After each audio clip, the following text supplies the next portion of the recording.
Alors bonjour à tous et bienvenue dans un nouvel épisode d'Encore un podcast. Je suis comme d'habitude accompagné de mon acolyte Moulay Salut. et moi c'est Noam. Donc aujourd'hui on invite quelqu'un qu'on appréhende un peu, pas qu'elle soit méchante ou quoi, mais en fait on connaît absolument rien à son domaine. Donc pour vous la décrire, j'ai clairement regardé sa bio Insta et je vais vous la décrire comme ça. Donc elle est députée au Parlement bruxellois. Elle est fondatrice du frigo solitaire WSP et c'est la chef de groupe à Woluwe 1150 pour la liste citoyen plus PS moins Voreut. Je t'ai bien présenté ou... C'est exactement ça. Ok, il s'agit Excellent. de... Donc Cécile Vincel, pardon. Bon, avant de commencer les questions, nous, ce qu'on fait, c'est qu'on juge les gens, en fait, d'après leur compo au snack. Pour moi, c'est très simple. Moi, c'est panini poulet pané, salade tomate mayo et de préférence un petit snack où j'ai mes habitudes. En fait, c'est le Tasty Break à côté du Parlement. Ils sont super sympas et le panini, c'est une vraie tuerie. Ok, c'est bon, franchement, j'accepte. Moi j'ai du mal avec la maillot perso. Non, mais c'est toi qui es bizarre. Non, Pour non, le non. coup, non, c'est toi qui es différent des autres, je pense. Ouais, je pense que c'est ça. Mais j'ai été traumatisé par un épisode d'iCarly, je te jure. Ouais, avec le cuillère et tout Ouais, ça. genre en fait il fait un cauchemar dans son sommeil et donc il se réveille et il prend une grosse cuillère de maillot et il se la met dans la bouche, tu vois, mais nature comme ça. Toi, t'aimes déjà pas de base. tu Ouais, vois. non, depuis ce jour-là je peux plus manger de maillot, impossible. Ok, Impossible. dinguerie. Et du coup, ça fait combien de temps que tu es en politique et qu'est-ce qui a fait que tu t'es lancé des études directement ou quelqu'un que tu connaissais? Enfin, comment tu t'es lancé en politique? En fait, ça fait très très longtemps que je suis en politique, mais pas sur le devant de la scène. Je vous explique. Donc, moi, je suis juriste de formation et j'ai commencé à travailler juste après mes études et je me suis rendu compte d'un truc directement, c'est que appliquer les règles de droit, juste les appliquer, pour moi, c'était pas possible. En fait, quand on est confronté aux injustices et aux inégalités, ce qu'on a envie de faire, c'est pas appliquer les règles, c'est les changer. Mhm. Et donc, je me dis, ok, c'est bon, je rentre en politique. Ok. Donc, voilà, ça fait quelques années en fait que je travaille d'abord dans les cabinets ministériels et puis depuis quelques années sur le devant de la scène. Ouais. Donc, t'es passé du droit à la politique pour changer le droit, en fait. Exactement. C'est ça, ok, ça va. Et bah, du coup, au vu de ton expérience, tu as rencontré beaucoup de gens. C'est qui le plus connu dans ton répertoire? Ben, j'ai envie de vous dire que comme je travaille en politique, je connais quasiment tout le monde dans le monde politique. Je me suis dit que ça allait pas tellement vous amuser et que j'allais plutôt vous parler de gens que je connais en dehors de la politique. Ah ouais, tu peux, ouais. Voilà, donc moi j'ai eu la chance de rencontrer Eddy Merckx pour la génération boomer, vous voyez. Donc, Ok, c'est une et pour les dinguerie. plus jeunes, Henri PFR. Et tous les deux grâce à Woluwe-Saint-Pierre, puisque je suis active dans ma commune, je suis conseillère communale. Et donc j'ai eu la chance de les accueillir dans ma commune, puisqu'ils ont été reconnus citoyens d'honneur. Donc ça, c'était une super expérience. Ok, perso, je connais Eddy Merckx. Mais Henri PFR, moi ça me frustre, je le connais, mais j'ai oublié qui c'était. Moi, je connais pas du tout. Si c'est possible vite fait de présenter ou... Ah, ben, je pense que c'est un DJ bruxellois, mais Ah, mais oui. il est mondialement connu, quoi. Ouais, il fait Tom Roland tous les ans, non? Ouais. Ouais, ouais, c'est bon, je vois Ok. qui c'est. Ouais, bien sûr. Comment ça se passe, la vie politique en tant que femme? Mais pas forcément toi, comment tu le ressens, c'est plus les gens, comment ils te traitent en tant que femme quand tu es en politique. C'est plus compliqué, c'est comment? Ben déjà, ce que je trouve pas mal, c'est qu'on a quand même créé de l'alternance hein. Sur les listes électorales, vous le savez, il faut la parité, donc un homme, une femme, et ça, déjà, ça nous garantit d'avoir une représentation politique, Ok. ce qui est pas mal. À côté de ça, il faut pas se mentir, la politique, c'est quand même pas un monde de bisounours, c'est quand même un monde très très dur, assez brutal, donc j'ai envie de dire qu'on soit un homme ou une femme, c'est jamais simple. Et à côté de ça, il y a des gens qui, c'est vrai, sont assez respectueux, hein, mais il y a des gens qui le sont beaucoup moins. Il y a des gens qui peuvent être un peu machos et même carrément misogynes, mais là, je vous donnerai pas de nom. Ok, ça va. Et t'as peut-être une anecdote, mais où tu donnes pas de nom. Je sais pas si. Oui, je vais vous donner une Ouais. anecdote. Hein. Franchement, c'est pas très compliqué parce que c'est vrai qu'on vit quand même dans un monde qui est de plus en plus polarisant, où quelque part les gens sont systématiquement montés les uns contre les autres, hein, les travailleurs contre les chômeurs, le malade de longue durée, ou bien les Belges contre les étrangers. Donc franchement, les exemples ne manquent pas, et surtout quand quelque part ils émanent même des responsables politiques.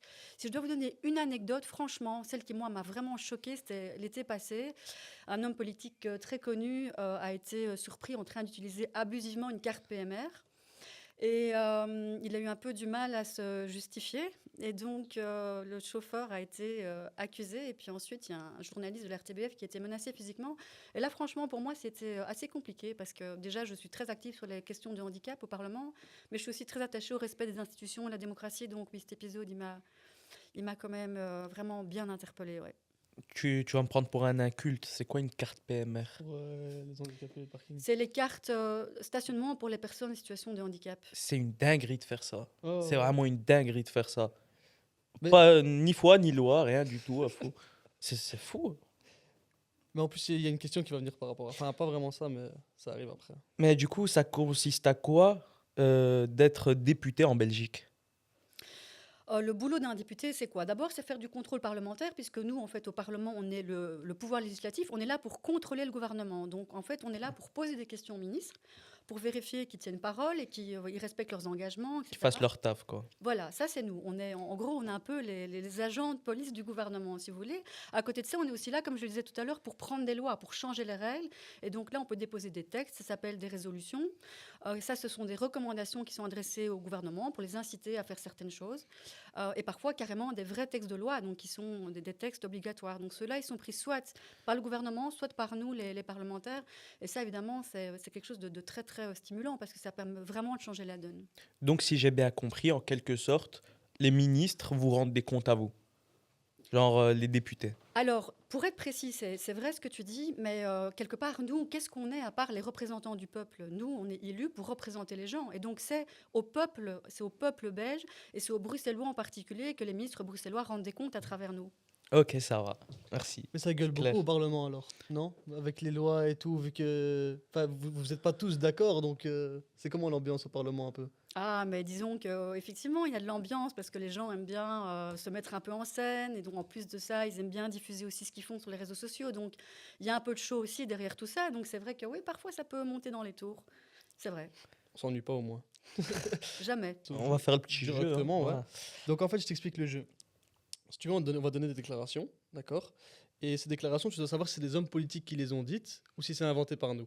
Ah, ok. Et si tu sais deviner l'homme politique qui l'a faite, C'est encore mieux. ouais, franchement, ouais. Donc on commence avec la première. Les francophones sont une sous-nationalité. Ça doit être vrai, ça. Ça, c'est un homme politique qui l'a dit. Est-ce que tu l'as peut-être? Non. Non, parce qu'en vrai de vrai, si elle lâche un blaze, ça va. Ouais, c'est ouais. Tu vois ce que je veux dire? Joker. Je dis pas qui, mais Ok, je suis ok. sûre que c'est réel. Ouais, t'as raison. Ok. Ben, je dis pas qui non plus pour toi alors. Mais oui. En vrai, on s'en fout. Ouais, Philippe de Winter. Ouais, vas-y. Alors, je ne suis pas raciste, Mais mais je préfère quand même que les immigrés restent chez eux. vrai. Ok, c'est très fort, c'est vraiment une... Tu l'as entendu? C'est une dinguerie. Oh, mais on l'entend tout le temps maintenant. Les gens adorent dire ça. Parce que justement, ça fait de l'audience. C'est triste, mais c'est le monde dans lequel on vit, les gars. On s'en cache plus en vrai de vrai. Au contraire, on assume de manière décomplexée, quoi. Avant, c'est ce que j'ai dit au Parlement il y a quelques semaines. Avant, quand on était des racistes, on avait encore la décence de pas trop s'en vanter. Mais maintenant, c'est différent, en fait. T'es raciste, t'as pignon sur rue, en fait. Mais en fait, j'ai l'impression que de nos jours, il y a des racistes qui sont racistes juste pour un peu affirmer leur culture. Ou... Enfin, c'est Ouais, t'as bizarre. raison. Surtout en France, beaucoup. Ici, pas trop, je trouve, mais en France, hardcore. Tu vois, avec la fleur de lys et tout sur Twitter, par exemple. Ouais. C'est direct, tu vois. Bah, bientôt, tu verras les fleurs d'iris ici à Bruxelles. Je voulais juste revenir sur ça. Je trouve qu'à Bruxelles, quand même, il y a du racisme, mais je trouve que ça va en vrai. C'est plus peut-être en Flandre ou quoi, moi je trouve, où là tu le sens plus. Non, Bruxelles, c'est tranquille. Ouais, Bruxelles, Alors, ça va. c'est difficile à dire, mais très sincèrement, moi, des gens qui souffrent de racisme, j'en croise tous les jours, puisque je suis active en politique et je peux vous Ouais. dire que ça craint. Même moi, en tant que parlementaire, parfois les gens me disent Cécile, est-ce que tu veux pas donner un petit coup de main pour aider à trouver un logement? Et moi, je dis toujours aux gens écoutez, moi, je veux bien vous aider, mais je vais pas faire les choses à votre place parce que voilà, c'est pas le monde dans lequel on vit, il faut quand même un peu se responsabiliser. Mais je me rends compte qu'en fait, ces gens-là, s'ils font des démarches pour avoir un logement, en fait, ils n'y arrivent pas par eux-mêmes parce qu'ils n'ont pas le bon nom de famille, ils n'ont pas la bonne Ouais. couleur de peau, etc. Et c'est complètement fou, mais je l'ai remarqué. Vraiment, je veux dire, tu as un nom de famille avec une consonance, par exemple, un peu africaine, c'est mort pour toi, c'est mort en fait. Et donc, tu es obligé de demander à quelqu'un de faire les démarches à ta place. Et ça, moi, je trouve que c'est vraiment très injuste parce que le racisme, c'est pas juste un truc qui te fait un peu sentir mal dans ta peau. Non, c'est quelque chose qui te prive de tes droits fondamentaux. C'est quelque chose qui peut te priver d'un emploi, d'un logement. C'est quelque chose qui peut te faire subir beaucoup de violence sur les réseaux sociaux. Franchement, c'est une machine à détruire. Donc non, je pense que c'est un vrai problème à Bruxelles aussi, malheureusement. Franchement, c'est clair, c'est Ouais, très c'est bien ça, dit. ouais.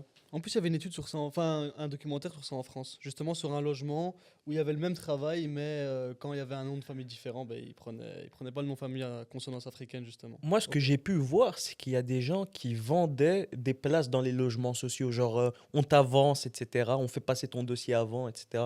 Vous en avez déjà entendu, enfin, tu en as déjà entendu parler ou... Non, jamais. Du coup, troisième déclaration, la prostitution est une richesse culturelle qu'il faut garder en Belgique. Pardon. Non, celle-là, j'y crois moins. Là. Eh, franchement, ouais, on est trop flagrant. Ouais.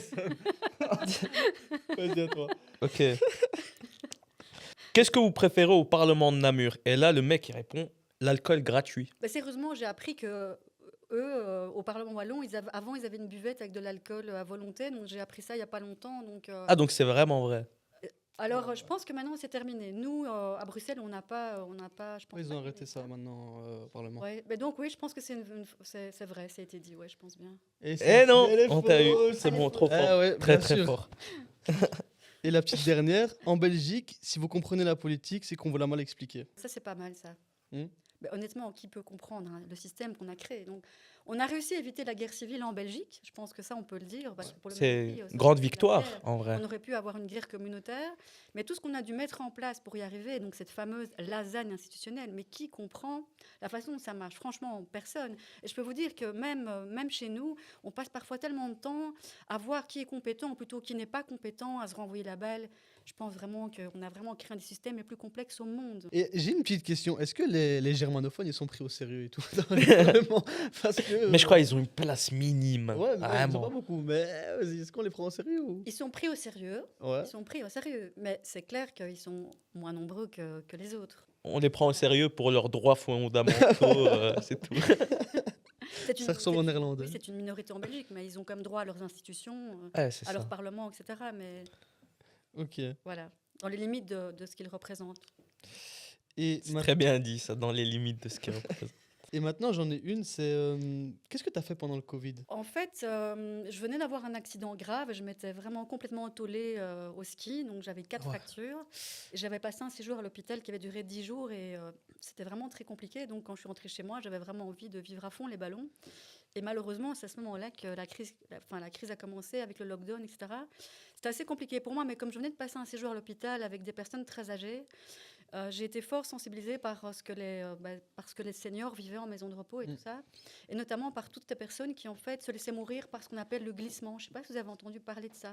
Absolument pas, non. Non. Toi? Mais du coup, quand j'étais chez moi, j'étais en arrêt, j'étais en invalidité à cause de cet accident, mais j'ai quand même rejoint une plateforme qui s'appelait Covid Solidarity pour en fait déployer un réseau de solidarité dans les maisons de repos et pour accompagner toutes ces personnes qui se retrouvaient toutes seules parce que ça me fendait le cœur. Voilà. Genre même le personnel, il n'y avait pas beaucoup de personnel dans les maisons de retraite, C'est etc. pour ça, exactement. Il n'y avait plus de personnel soignant, il n'y avait plus d'encadrement, et donc ces personnes étaient livrées elles-mêmes. Et donc, voilà, il fallait faire quelque chose. Et donc, on a fait ça, et ça a bien fonctionné, parce que du coup, en Belgique, il y a quand même cette culture de la solidarité. Et il y a plein de gens qui se sont portés volontaires pour aller faire du bénévolat en maison de repos. Et on a fait ça dans tout le pays. Donc, Bruxelles, Flandre, Wallonie, c'était vraiment riche de sens, en fait. Franchement, c'est incroyable parce que je crois pendant tout le Covid, enfin toute la crise, etc.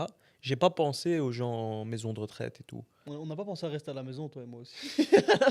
Mais tu dis ça, peut-être qu'une amende va venir En fait, ultérieurement. on hein, a fou. trouvé la petite technique, on pouvait faire du sport dehors. Ah, on a On pouvait fait courir et tout. Bruxelles-Charleroi à Ah, vélo, Bruxelles, frère. Charleroi en vélo. Bruxelles-Charleroi à vélo. Personne Parce s'est qu'on voulait vraiment pas être à la maison, c'est dingue. Non, mais c'était compliqué. Tu devais laisser des petits. On avait quel âge? On avait 14 ans. Tu laissais des petits de 14 ans à la maison comme ça, tout, pendant combien? C'était 2 mois? Non, on avait 15-16 ans, c'est bon. Passe pour des Ouais, petits et 14, tout. ouais. Il y a plus de prescription sur 14. Vas-y. Non, c'était compliqué quand même. Mais ouais, en fait, moi, c'était plus la question, c'est comment pour un politicien, une politicienne, quand tu dois rester à la maison comme ça pendant le Covid, genre, comment tu peux réussir à faire ton travail quand même comment vous avez fait? Alors, à l'époque, j'étais pas au Parlement, j'étais responsable d'une administration, je m'occupais de culture, de sport, de jeunesse, et je travaillais, donc quand j'ai pu reprendre le boulot après mon accident, je faisais une partie en télétravail, l'autre partie du temps, j'étais quand même, j'étais en présentiel. Mais c'est vrai que je suis d'accord avec vous, en fait, travailler à distance, c'est très compliqué, parce que je trouve que quand on travaille, et quand on dirige des équipes, il y a quand même beaucoup de choses qui passent par le contact, par le côté humain, en fait. Et quand on parle à son ordinateur, c'est quand même pas la même chose que de parler à des gens pour de vrai. Donc, moi, j'ai trouvé ça très, très dur, en fait. Il y a des gens qui ont aimé rester chez eux, être un peu loin de tout, loin de la pression, mais moi, je fais plutôt partie des gens qui avaient besoin de contact et de relations humaines. Donc, voilà, j'étais très contente quand ça s'est terminé et j'espère qu'il n'y en aura plus. Ouais, je comprends totalement, hein, moi. Impossible de travailler, d'étudier à distanciel. Moi, c'est chaud, c'était chaud. Toi, tu y arrivais. Moi, c'est ça qui m'a fait Il- aimer travailler Oh, à oh. distanciel. Non, Genre, moi, je vais vraiment jamais à l'université. Je fais tout à la maison. Et ouais, c'est grâce au Covid, justement. Mais j'aime pas rester à la maison et vraiment toute la journée, tu vois. Le soir, il faut que je sorte ou quoi, mais je préfère ce système-là que le système où tu es obligé d'aller à l'école tout le temps et tout. Moi, ça m'en fout. Non, mais Ça t'es m'en fout. discipliné de fou, hein. C'est vraiment une dinguerie. Mais en fait, le point, c'est la liberté. En fait, ce qui est cool, c'est la liberté. C'est la liberté de rester chez toi quand tu peux et la liberté d'aller à l'UNIF si tu as envie de bouger. Ce qui a été dur pendant le Covid, c'est d'être privé de sa liberté. C'est ça. Mm. Mais ce qui est dur aussi, c'est d'être obligé d'aller en cours quand t'as pas envie aussi. Après, il y en a qui ont kiffé, hein. Pendant le Covid, la play et tout ça. Ouais, mais après, tu le ressens les années d'après, t'as pas toute la matière et tout. Ouais, C'est terrible. Ouais, ouais, ouais. je sais pas. Quelle chose t'as le plus choqué ou stressé dans le monde de la politique? Si c'est possible, avec une petite anecdote. Ah, mais pour moi, c'est l'anecdote que je vous ai racontée tout à l'heure, en fait. La carte Joker, là. Ouais, Ouais, un petit peu. Une petite carte. Non, non, vraiment, c'est... Ah non, c'est... Ah non, mais ce qui m'a vraiment stressée, ça, je peux vous donner une anecdote, oui. C'est le fait d'avoir dû enchaîner la campagne régionale, puisque donc je me suis présentée pour devenir parlementaire au niveau régional bruxellois. Et puis juste après, je ne sais pas si vous avez suivi ça, mais en 2024, on enchaînait avec les élections communales. Et moi, en fait, dans ma commune, je suis chef de groupe. Donc c'était à moi de piloter un peu toutes les activités dans le cadre de la campagne. Et donc, l'enchaînement des deux, c'était très, très, très sportif. Et ça, en termes de stress, je pense que c'était vraiment... c'était chaud, vraiment. Plus dans une campagne, faut voler partout, faut tout faire, non? Exactement, exactement. Il y a beaucoup de choses. Oui, mais c'est un moment très intense parce que vous rencontrez plein de gens et c'est très, très chouette de rencontrer des personnes que vous ne connaissez pas, mais vous devez aussi convaincre. Convaincre, ouais, c'est ça. Oui, voilà. Parfois, vous devez aussi affronter la colère des gens, et c'est normal que les gens soient en colère. Il y a plein de choses qu'ils ne comprennent pas en politique, qui les déçoivent et qui les frustrent. Mais c'est clair que émotionnellement, ce sont des périodes qui sont intenses. Mais... Mais en vrai, c'est quand même une chance d'être à Woluwe par rapport à d'autres endroits, en vrai, de vrai, non? Enfin, je le vois comme ça, personnellement. Alors, oui, c'est une commune qui est très agréable à vivre, c'est vrai, parce qu'elle est très verte, elle est paisible. Ça, c'est vrai. Il y a une qualité de vie qui est vraiment importante. Je pense que c'est d'ailleurs à Woluwe-Saint-Pierre qu'on vit le plus vieux par rapport à l'ensemble de la région bruxelloise. Après, moi, je suis socialiste et fière de l'être, donc c'est vrai que j'ai des valeurs que j'ai besoin de vivre aussi dans mon quotidien. Et moi, c'est vrai que j'aime la diversité, j'aime la cohésion sociale, j'aime le fait que les gens apprennent à se connaître, à se rencontrer, à vivre ensemble.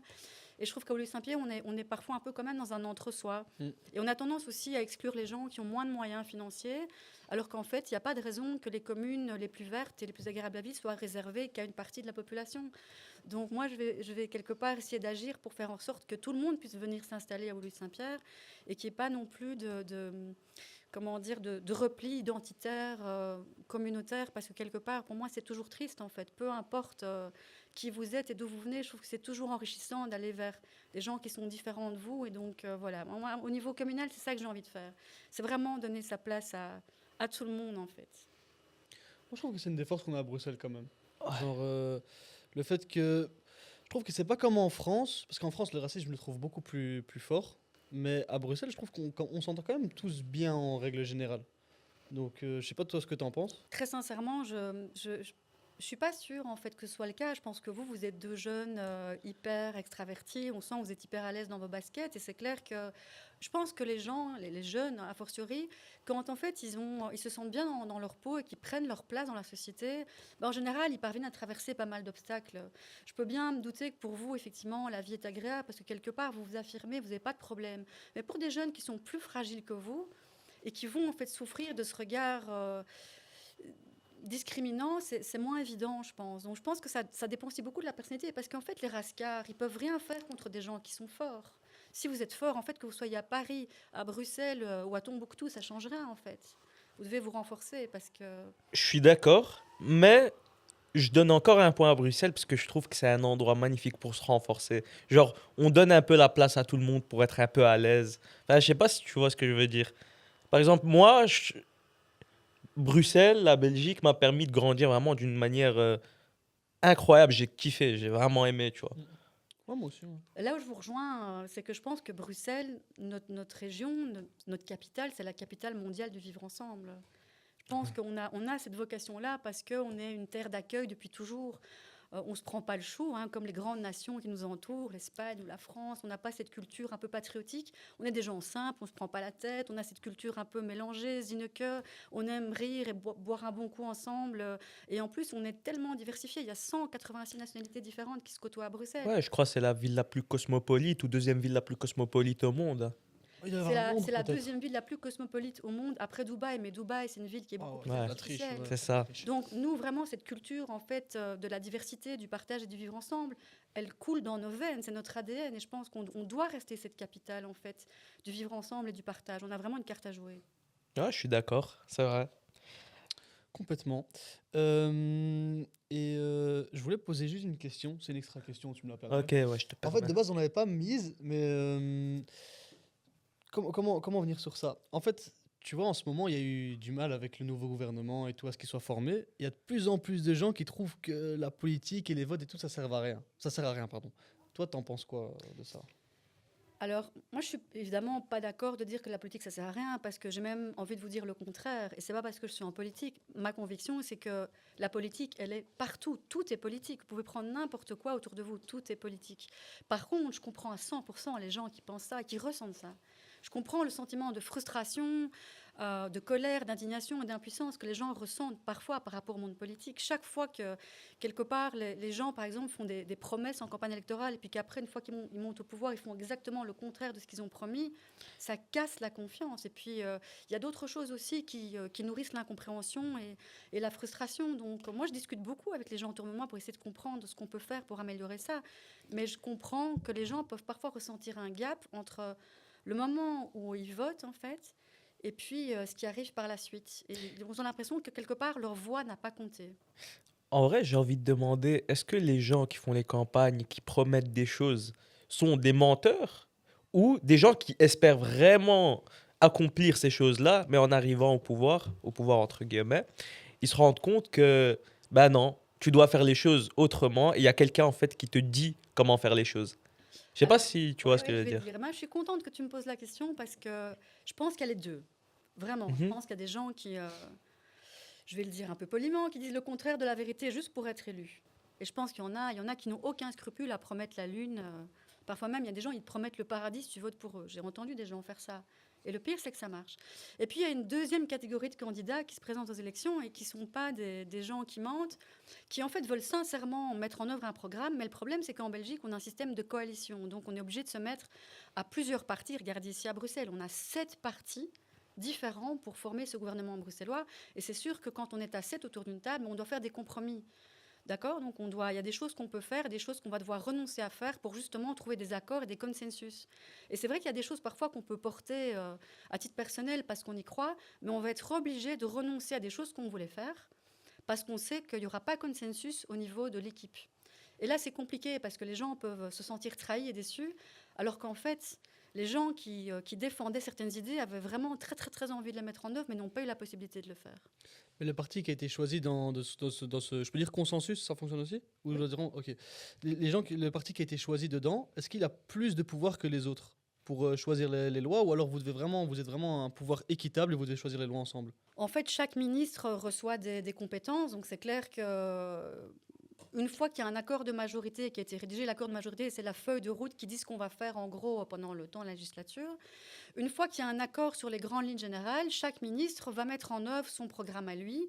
Et normalement, s'il a bien négocié, ces lignes se retrouvent dans le texte général. Donc, une fois que chacun reçoit ses matières, chacun va mettre en œuvre sa politique. Mhm. Mais après, donc, au quotidien, chaque semaine, vous avez en fait le Conseil des ministres qui se réunit, si vous voulez, et malgré tout, sur les points plus précis, donc l'opérationnel, le day-to-day, malgré tout, le gouvernement doit quand même se mettre d'accord et chaque fois valider les points qui passent des autres. Donc, c'est comme ça que ça Ça va être marche. compliqué, hein. Wow. Ouais, c'est un tri de fou qui est. Vraiment, je sais pas comment vous vous mettez d'accord. Mais en fait, moi, ce que je retiens un peu dans toute cette histoire, c'est que en général, les politiques, les politiciens, ce qu'ils vont faire, c'est ils vont développer deux compétences. La compétence justement de la politique en elle-même, ce qu'ils vont faire en fait quand ils seront en poste.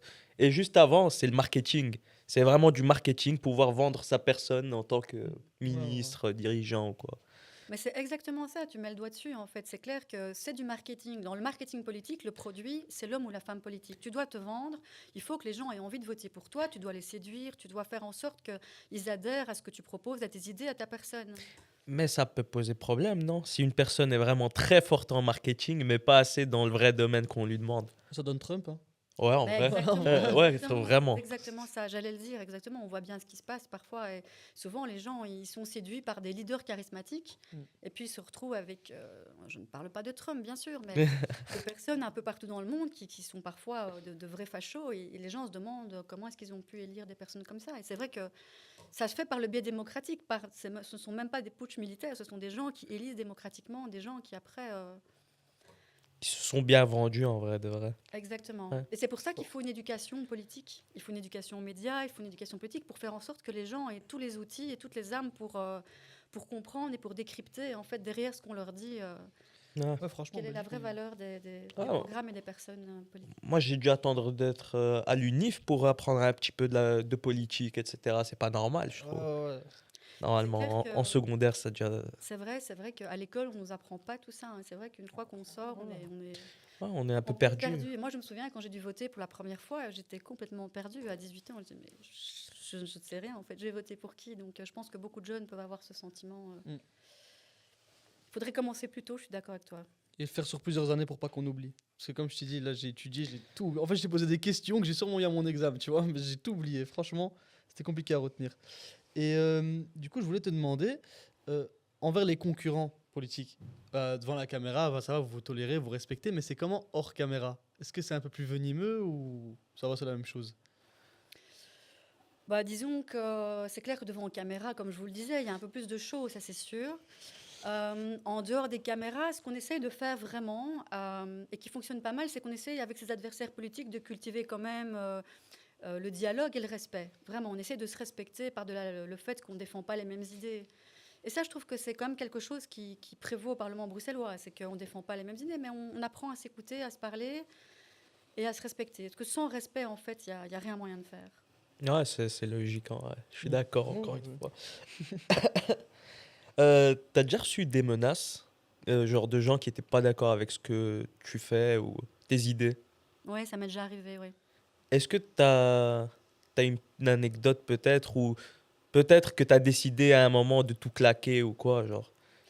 Décider de tout claquer, ça non, ça m'est déjà arrivé d'avoir envie de prendre un break parce que la politique, c'est clair que c'est très sportif comme mode de vie, mais tout lâcher, jamais, jamais. Je pense que quand on rentre en politique, il faut savoir pourquoi on a signé. Donc, quelque part, je savais à quoi je m'engageais. Mais je me souviens qu'un jour, j'avais fait la pub pour 3 gars de Molenbeek qui m'avaient aidé. Pendant la campagne électorale de 2019, j'avais perdu ou été garé ma voiture et j'ai dû faire appel à 3 gars parce que mon GSM était HS et donc j'étais vraiment perdue et j'étais chaussée de gants. Et donc j'ai demandé à un gars que je connaissais pas de m'aider à retrouver ma voiture. Et donc ils se sont mis à 3 et au final ils ont retrouvé ma voiture et j'avais envie de les remercier. Ils voulaient rien, ils voulaient vraiment rien de ma part et ils étaient tellement contents de rendre service. Et moi ça m'a touchée. Je suis rentrée chez moi et je me suis dit, ben, en fait c'est ça aussi Molenbeek, c'est cette culture-là tellement généreuse parce que je suis pas sûre que dans ma commune j'aurais trouvé des gens aussi disponibles à 20h30 comme ça. Et donc j'ai eu envie de faire un peu de pub pour eux sur les réseaux sociaux. Et là, je me suis pris la volée de bois vert, évidemment. Ah, genre une vague? Pourquoi en Ouais, fait? Je mais comprends pas. parce que j'ai parlé de Molenbeek, parce que j'ai parlé de gens qui sont issus de la diversité. Et donc, une fois que tu fais ça, les gens commencent à te screener, ils font des recherches sur toi, ils regardent où tu habites, ils te mettent la pression. Et donc, c'est vrai que sur les réseaux sociaux, ça peut être très, très, très violent. Mais il ne faut pas se laisser intimider. Ouais, c'est Vraiment. ça. Et surtout, surtout, il ne faut jamais rien lâcher. Parce que c'est ça que les gens veulent, en fait. Ils veulent faire peur, mais... Alors qu'en vrai, tu vantais la serviabilité des gens, Exactement. c'est En dingue. fait, ceux qui ont peur, c'est pas tellement les élus qui devraient avoir peur. Ce sont ces gens qui ont même pas le courage d'avancer en fait à visage découvert, qui prennent toujours on va dire des profils anonymes, etc., qui se cachent en fait. Derrière des On a envie de commentaires, leur ouais. dire, franchement, démasquez-vous les gars, et ayez au moins le courage de nous dire en face ce que vous pensez. Donc pour moi, les lâches ne sont pas du côté où on pense. Franchement, c'est une dinguerie d'attaquer quelqu'un sur une situation comme ça. Ouais, genre, non, tu peux pas dire qu'eux ils sont gentils. Non, non, t'as pas le droit. C'est ça en fait. Ouais, c'est Le ça. truc.